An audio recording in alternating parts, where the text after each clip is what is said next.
values with which I grew up, and I started by respecting my parents in the book by saying that they gave me the unfair middle class value, which has stayed with me. So that's really the first piece, which is I grew up in Calcutta. I read, write, speak Bengali, so I don't need subtitle to see Rituparna's movies, which Sanjay once in a while does still need it.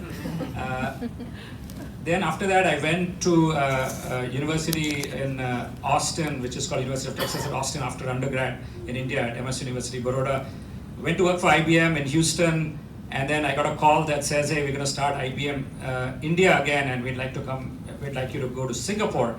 So Mona and I looked up the map and found out where Singapore was. And we came here for a 2-year harmless assignment, which was in 1989, and that 31 years later, we are still here. Right? And so the IBM assignment went very well, at the end of which they asked us to go to Bangalore, and we just couldn't see ourselves with 2 kids living in Bangalore at that point in time, 1993 vintage. They asked us to go back to Houston, and of course, Mona wanted to bring the helper along, which didn't happen. And so after 12 and a half years, I quit IBM, and I became a forced entrepreneur. And the first person that I partnered with is Balwant Singh. Balwant, please stand and say hi. Yep, there you go. Balwant Singh, my first partner, and did 9 startups. Quite fortunate that I got also roped into this TV channel. So Sony Entertainment Television was a phenomenal journey for me. And March 2013, when we exited out of that, I retired, and that retirement lasted for 9 months. Because at 31st December 2013, Mona called me into the room and said, look, it's either you or me. So I understood, and I said, okay, I'll leave the home and I'll go out and find something to do. And so I, at that point in time, knew 2 friends of mine whom I introduced, and they started Jungle Ventures. And so I became a general partner. Fast forward, now I am a senior advisor, so I'm practicing something which is called time affluence. And so I am no longer operating any business. I'm no longer managing people, and still I'm staying out of home quite a bit. So that's really like fast forward my journey. And other than my favorite topic of Akran Jyoti, at some point we'll talk about that as well. And you're very busy being a grandfather. And yeah, and by the way, Naomi is 16 months old now. So. Amazing. So, I'm sure we all know why we're here, but maybe show of hands, like who has read the book, who has read excerpts from it, little bits and pieces. Maybe I just want to see. Okay, so about 50% of the room, so that's great. So what really inspired you to write this book? Because you've had such a diverse journey over the past 30, 40-ish years. Where did the inspiration come from? So for the other 50% who haven't read the book, I'll just quickly introduce this piece that, first of all, I'm not a writer. Right? I've never written anything. The last thing I wrote was probably some love letters to Mona. So it's been quite a few years, 38 years. And so I got inspired by this one line. And that one line is, you worked very hard to make money. And then you worked very hard to make money on your money. And then you die. And so I said, can I inspire those people who are just busy making money on money to take their foot off the gas pedal and see if there is something else that they can do in their life? And that was really the inspiration with which I got started. But I don't know how to write. And I said, look, and I have a limited perspective on this subject of wealth. And so I said, what do I do with my network? I know so many people of Indian diaspora in Africa, in America, in Bahrain, in Dubai, in Singapore, Malaysia, India, and UK. And can I get a view from different walks of life? So entrepreneurs, businessmen, senior executives, professionals like lawyers and private bankers, and futurists, social impactors, impact investors, and millennials and gurus. And out of that, my most favorite section, everybody, I hopefully somewhere will pick one chapter or some section. My favorite is the millennials. I mean, that really got me going, because I had a preconceived notion of what I was going to find out. And the first person I talked to was Kamakshi. And from that point on, I decided to add more millennials. And so therefore, again, thanks to Richa and Siddharth, I think Rajesh showed up. Siddharth is in California. There you go, Rajesh. Welcome. So I interviewed a bunch of millennials, and I think at the end of it, I came up with a conclusion that, you know, these diverse perspective is really what is interesting. And so this audio interview that I did, I transcribed it, and then it became a 600-page book, which my publisher said is not working. And then I had to edit it down and get the interviewer's acknowledgement to make it a contained book of 300 pages. And so what you see is very deep, insightful specifics from some folks, but also kind of sort of left it casual so that, you know, you read 4 or 5 pages and you kind of sort of get the, you know, thank you for reading the book. It was all hypnosis. So, wow. Okay, so that's a tough one. I have to be careful because Mona's sitting here, and I have to be careful because she's going to yell at me when I go back home to say, why did you say that? Okay. But again, really honestly, what happened is this one-liner was very aggressive. You know, you make money, and then you make money on money, and then you die, and this is like so aggressive. And I said, let me talk to these people who are just working hard to make money on money. And, you know, I know this young lady, Sheila, hold your hand up, please. Thank you. And she's does something called hypnosis and regression. So I said, listen, once Mona and I have tried regression, and I never could get past life regression, so I'm not interested in that. But she said, why don't you come and get a hypnosis session on your book? I said, okay, fine. I don't know what's going to come out of it. I've never been hypnotized in my life. And then, you know, she went through a process which I have no clue what happened. Apparently, I was hypnotized for 2 hours. I was very sharp. I was talking to her, but I didn't realize I spoke to her for 2 hours. And I didn't move a finger, as she tells me. I was completely sort of gone in a trance. But when I came out of it, she asked me, what do you feel? And I said, I feel compassion. He says, good. How do you feel about the book? I said, I'm going to scrap everything I've written. So she got really scared. She said, no, hold on, no knee-jerk reaction. When you come out, you just cool down, think about it a lot. I said, no, it's in a good way. Because I was very aggressive. My stand was very aggressive that, you know, all I think was writing. So I took all of that out, my early thoughts and concluding thoughts and all that. I calmed down and I said, you know what, it's okay. If there are people who just, that's all they want to do in their life is to make money, I'm okay with that. And so there it is. So there was the hypnosis session. Thank you so much, Sheila. Wow, we can get to the book. And I think what's really interesting about the book is that there's a lot of different people from varied professions, geographic locations. Like was mentioned earlier, there's NRIs, diaspora, local Indians that have grown up there. You know, what were some of the commonly shared beliefs when it came to perspectives on wealth that all of these different people from different walks of life had? I think Indian diaspora, one thing is common, no matter where you came from, whether you came from a humble beginning or an affluent beginning. One common theme was everyone wanted to do good. And there was a connection to India, but not limited to India, but everyone wanted to give back to the community.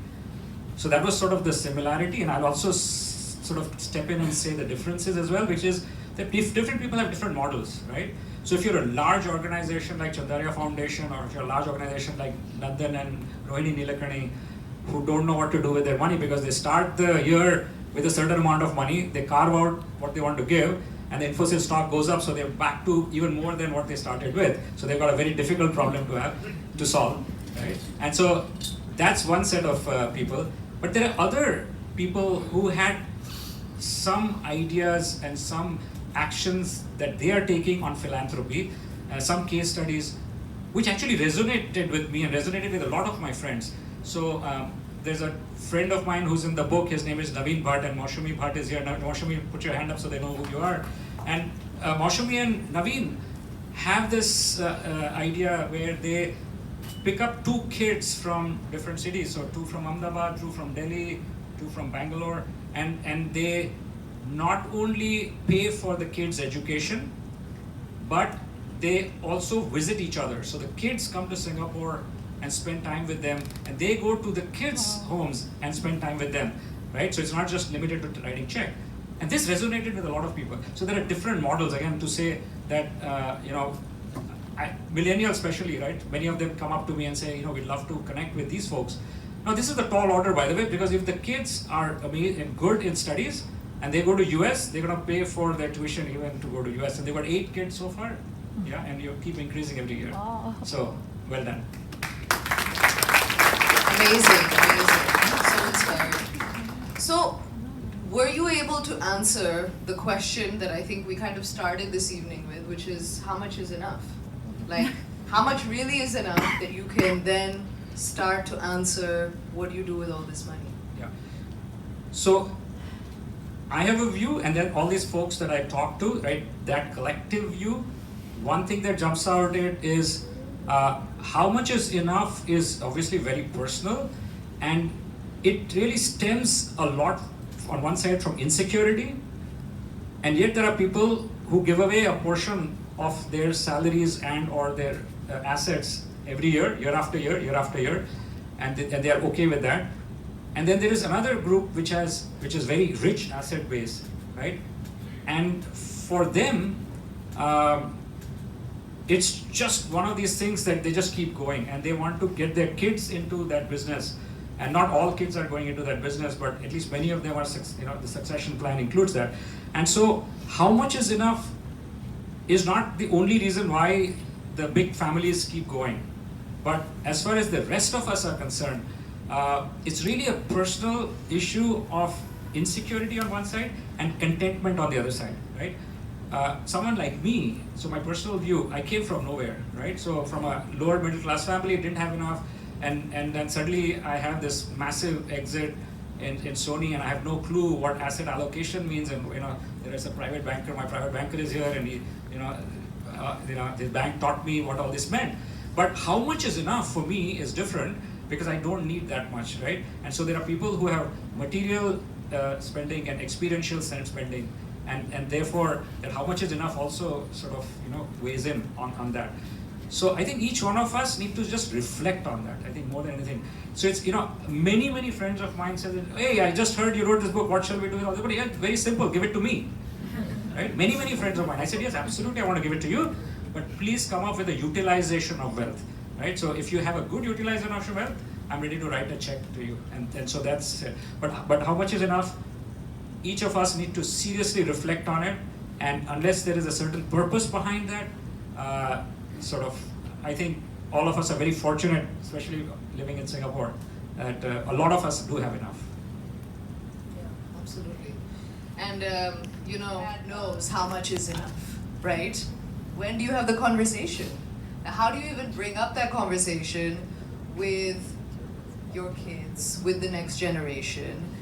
Like, how is that decision made? Is there a trigger? Is there not a trigger? My mom's in the audience, you can tell her too. But how does that even come about? Because I feel like, as Indians and the culture that we've kind of grown up with, this is a taboo topic. You don't go up to your parents and say, how much money do you have? And what are you going to do with it? What are you going to do with all this money? Right? It is a topic that you are taught to kind of, it's taboo, you don't know when to bring it up. Whose job is it to bring it up? Is it the parents' job? Is it Jessel's job? Is it Naomi's job? Where does that come from? So there are two aspects of it, right? And that first aspect is are the kids ready, right? So there is a certain graduation that people go through, and some of them graduate much earlier, and there are some people for whom it takes a little bit longer. So managing money, investing money, giving away money doesn't come easy for some. So it's a tricky situation, because you don't want to lose the motivation, right? Also the kids' motivation. And then you have mature people, like, I'm just picking again and again because they're both here, Kamakshi and Richa. And someone like Kamakshi came out and said, that she got put into the family foundation. So not only did she figure out the money part, but also the philanthropy part. And so, kudos to Rakesh that, he got that conversation started with Kamakshi. I don't know who brought it up first, but I'm assuming that, your dad brought it up to you, and you didn't go walk up to your dad and say, Dad, how much do we have? Yeah, okay, I appreciate that. So I think that's really the trick is, the difficulty that I hear, and you read a portion by my friend Navneet Chugh, right, who's got the highest number of pages in the book, because he cracks down how America is the most generous country and per capita giving is so high, and what are the taxation issues and why it is. But he also talks about how kids are brought into the conversation because the parents are traveling a lot, right? So on one case, the parents are traveling a lot, and if you don't bring them into this conversation, one day they suddenly get overwhelmed, right? If something were to happen to the parents, they'd be clueless, right? And so that's one reason why you need to bring them in. So that part. The other is that as the kids mature, right, as they grow in age, they start realizing, what their other millennial friends are doing, right? And so they kind of sort of know. They can see around them what's happening, and so they start getting ready. But they do need to take that interest. So part of it is taking that interest, right? So if JSL has no interest in money and managing money and investing that money, I have to wait. But on the other hand, if someone says, hey, listen, I'm all for it, I want to actually get involved in it, then I think you tell it. So it's a person by person. Also, the American way of thinking is you don't tell them anything. Indian way of thinking usually is you don't say anything, right? Let it slide further and further and further. The British way, which I found out about 10 years ago, is this private banker got upset with me and he says, what do you mean you haven't told your kids anything? They'll never trust you. Go home and tell them right away.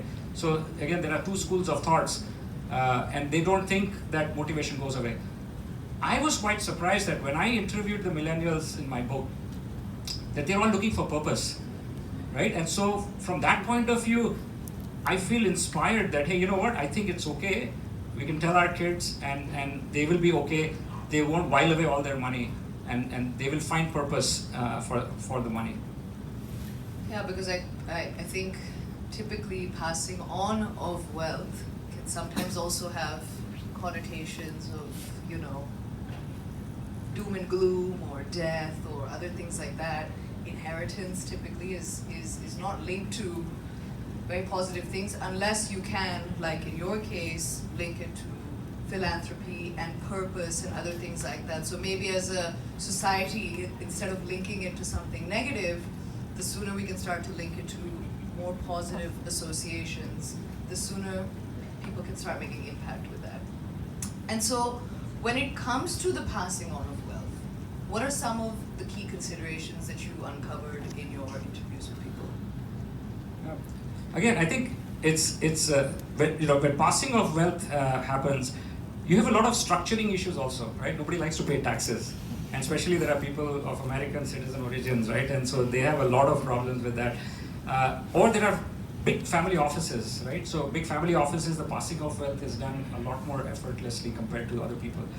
But I think the important piece is how soon do you start allocating that wealth and show it to your kids to say that, hey, here is a certain portion that we're going to do philanthropy. And kids are smart, they learn from it, right? So there is an asset allocation, they learn that, but also the giving away of the money. So I think that consideration of, from a young age, right, you start bringing them into that fold to say, here are so many different ways of giving away. So for example, I will contribute some amount of money in my allocation to some calamity giving. So if there is a tsunami, earthquake, I have some. Then I support an organization called Milap, so there is micro lending. So I'll have a certain allocation for that. And then I do social impact investing, so that the money that goes gets, if I fund an equity and hopefully it comes back, then I rotate it. But the percentage that you gain or go down is quite high. So it's a very high risk proposition, social impact investing. But I have that allocation. Now, my point is that again, the consideration is that from a younger age, the sooner you bring people into the fold and they see the different models. And so each family has a model of what they want to do with that philanthropic money. Somebody says health tech, somebody says edutech, somebody wants to give it for women empowerment, etc. So I can keep answering all these questions, but you know what, I'm very curious about what these folks are thinking about. Shall we? Yes. Let's open the floor to any questions that anybody has for Otherwise, Jayesh.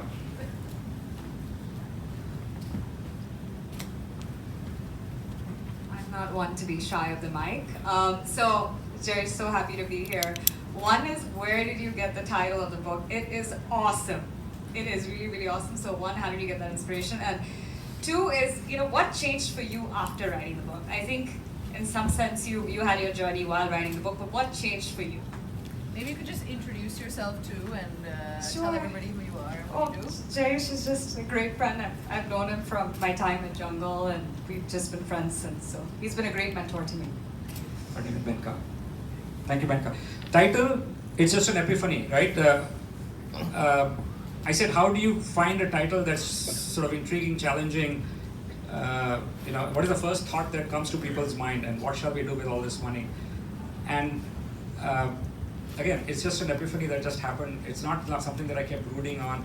And then so many people pushed back, including my publisher, that says, this is a very aggressive title. Can we cool it down? Let's do this, let's do that. And I hung on to that. And I'm glad I hung on to that because I think as even people passing by bookstores, they'll look at that title. I'm not sure if they buy it, but at least they pick it up. So that's good. Clickbait. Sorry? That's what we call it, clickbait. That's a digital person talking, exactly.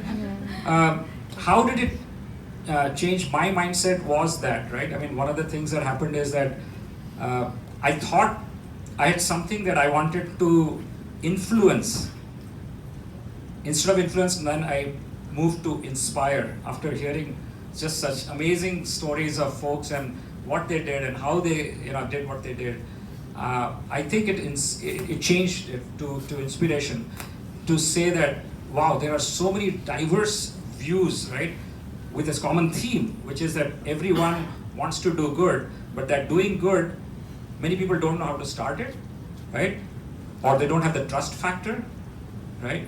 Or the model doesn't resonate with them. So there are two parts. One is something called self-directed philanthropy, and there's some which is saying, listen, I'm not going to build my empire, I'm Warren Buffett, I'm going to just write the check and let Bill do that, right? So there are cases like that where people like a model like Akhand Jyoti Eye Hospital and say, you know what, I'm going to just support this guy and I'm not going to do my own thing. But I think the inspiration for me personally was that it reassured me. Yeah, so it reassured me, right? Everybody says, I don't have enough money, but how much is enough? Right? What do you mean you don't have enough? And same thing with time. Most people say, what do you mean time? I don't have time. I'm just running crazy here, there, helter-skelter. But therein, I'm hoping to find some inspirational stories of people who figured out this work-life balance and give us some thoughts on what shall we do with all this time. Yes, wow. Can we get a mic across? Yeah, come. How did you figure out these words Which words? in the book? Oh, the book. Yeah. All the words you mean? Yeah. Yeah, so fortunately, I didn't have to figure them all out because my friends who are all in this first row, they all told me and I edited it and I put it into the book. But there are some parts, the beginning and the end. I went to a hill station called Saputara, which is the only hill station in Gujarat, and I buried myself there in front of a lake for 3 days, and I wrote the early thoughts and concluding thoughts. Other than that, everything is said by someone else. Thank you so much.